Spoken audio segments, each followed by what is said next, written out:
Swiss chard provides extraordinary vitamin K at 716% of daily value per cup cooked, plus 214% vitamin A and 53% vitamin C.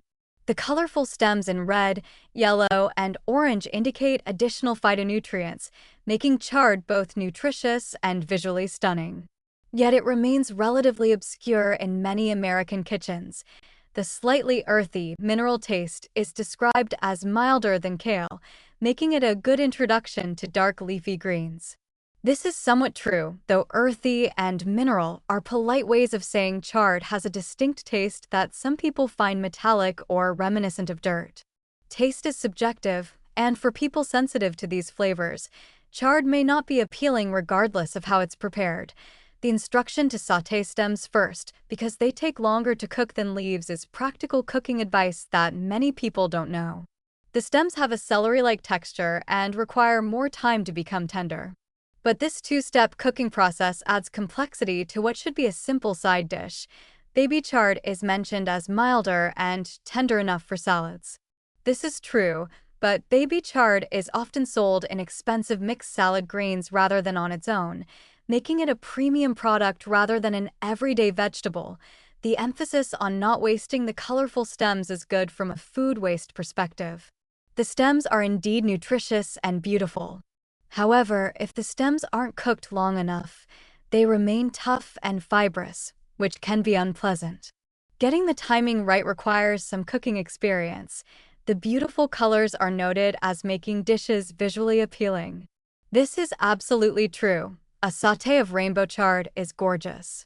But we should acknowledge that visual appeal, while nice, is a secondary consideration to taste and nutrition for most people trying to feed their families on a weeknight.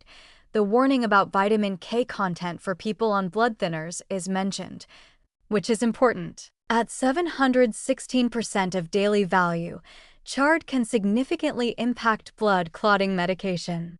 This isn't a minor consideration, it's a serious medication interaction that deserves prominent placement rather than a brief mention. The pairing suggestion with white beans, tomatoes, garlic, and lemon represents classic Mediterranean flavors. This combination is indeed delicious, but it assumes familiarity with these ingredients and flavor profiles. For someone whose culinary tradition doesn't include these combinations, the suggestion may not be helpful. The recommendation to choose organic when possible because leafy greens can concentrate pesticides is sound advice. Leafy greens consistently rank high on lists of produce with pesticide residues. However, organic chard can cost twice as much as conventional. For people on limited budgets, this creates a dilemma. Eat nutrient-dense chard with potential pesticide exposure, or skip it entirely due to cost. What strikes me about Swiss chard is that it's objectively nutritious and beautiful, yet remains unfamiliar to many people.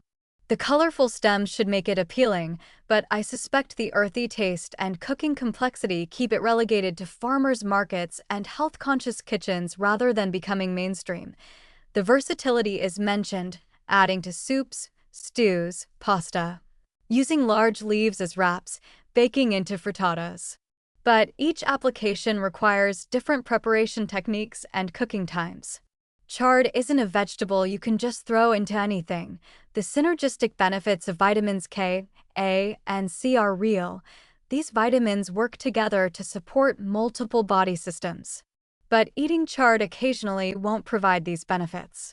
You need consistent intake, which requires making chard a regular part of your routine, not just an occasional experiment.